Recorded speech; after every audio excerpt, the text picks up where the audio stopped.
What we're going to be talking about is something that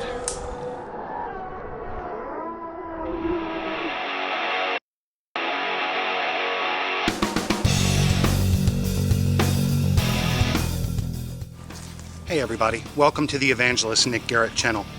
Making videos for you is a great joy for me. It makes me study more, read more, pray more for that matter. Today though, I'm not going to be sharing any objective facts with you or primary sources from history. I'm going to be sharing a speculation, an idea that I want to wonder about with you.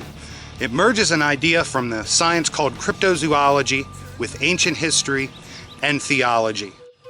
Now, I don't want anything we talk about today to be viewed as disrespectful or sacrilegious.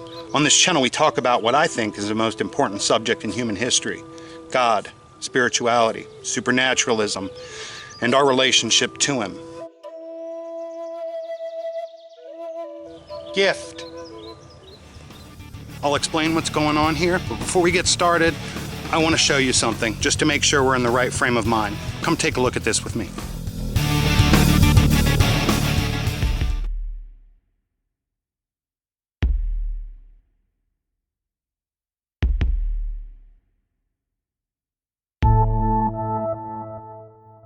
I've set up this 147-gallon swimming pool to demonstrate a few points.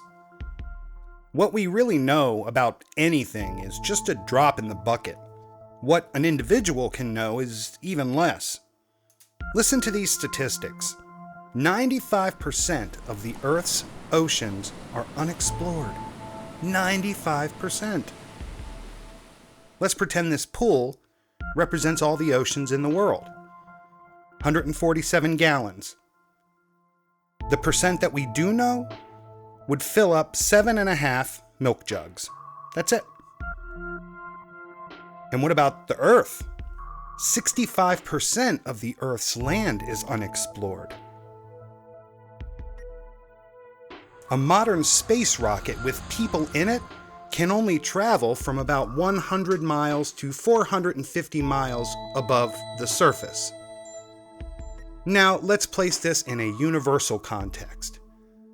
We see the Earth represented, and we know that only 95% of the ocean and 65% of the Earth is explored.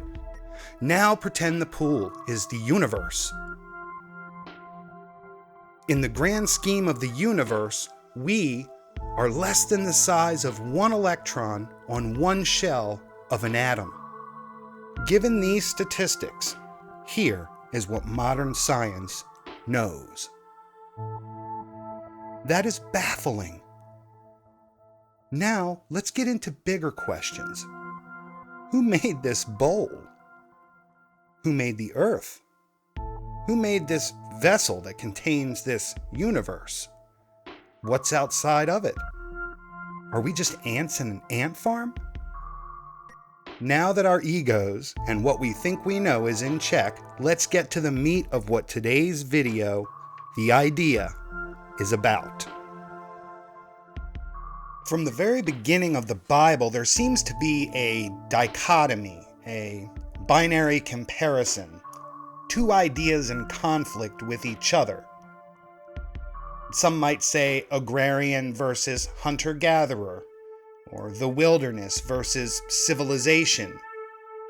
For most of us, there is something deep inside that seems to know nature is right and good and whole, and that civilization is somehow the opposite or not as good or destructive of nature.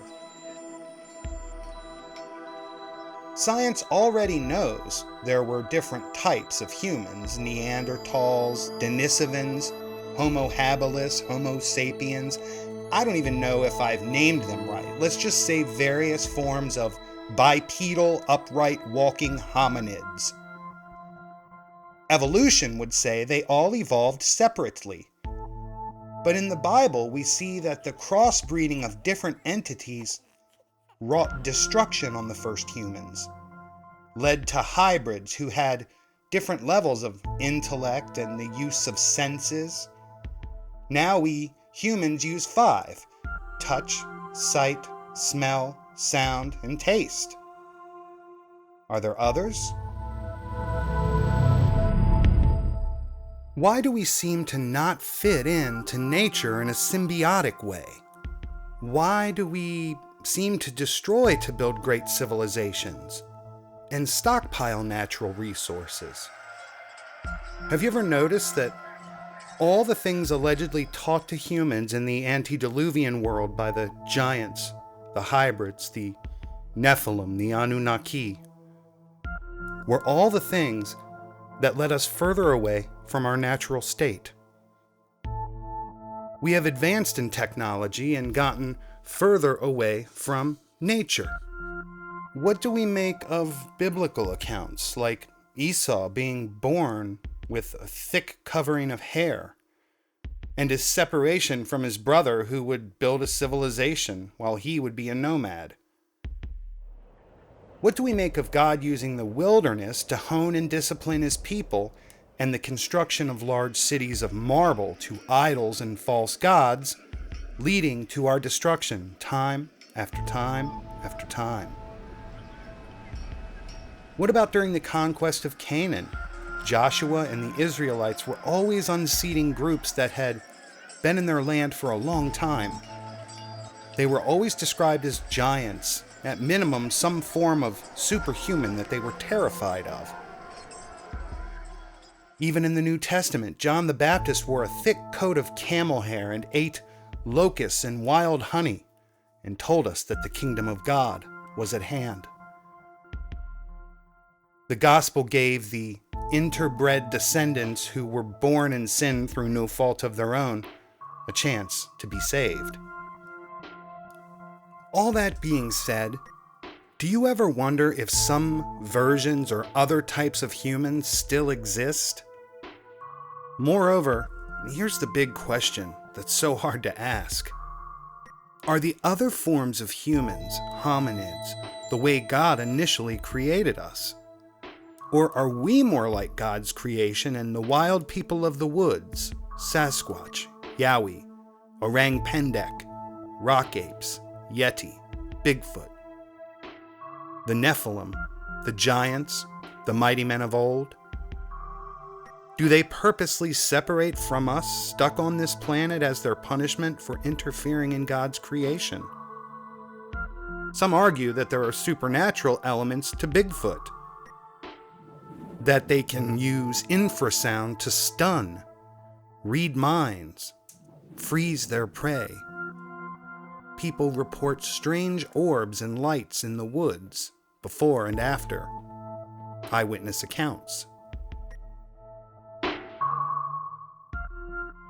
Some of us may have to stop and wander down a whole other road for a second.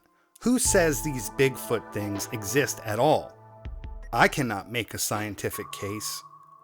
I can only refer you to scientists like Dr. Jeff Meldrum, the late Dr. John Bendernagle, Dr. Webb Sentel, a group called the Sasquatch Gnome Project, researchers like David Paulides and his work on missing people from national parks under strange circumstances, explorers like Les Stroud, film by Mr. Patterson and Mr. Gimlin, videos by the allegedly controversial Todd Standing, YouTube videos by the intriguing researcher Bob Gimlin, the researcher Michael Townsend. For the purpose of our discussion, think about the pull from earlier. Is it likely things exist that we don't know about? Is it more likely naturalism is inadequate to understand everything? Is it possible the Bible is true, and it is more literal than we could ever imagine? Think of the hundreds of newspaper and journal accounts of giant skeletons that have been unearthed over the last 200 years and allegedly buried in the Smithsonian from serious scrutiny. Why do almost all Aboriginal and First Nations the world over have stories about groups of humans covered in hair living in the wild?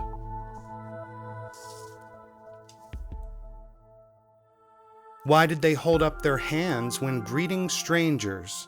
How? To allegedly confirm that the visitor had only 5 fingers and not 6, the Nephilim had 6, and double rows of teeth. I don't have an answer, but I sure do wonder if the bipedal hominids are God's original design for us, and through interbreeding and the lessons of the fallen angels, we have forgotten our connection over generations. It does seem that if there are masters of the forest that purposely obscure themselves from humans at all cost as if by choice, that there is more to the story. Ralph Waldo Emerson once said, "All I have seen teaches me to trust the Creator for all I have not seen." All I can do today is agree wholeheartedly with that quote. Thank you for watching, and I look forward to seeing you next time.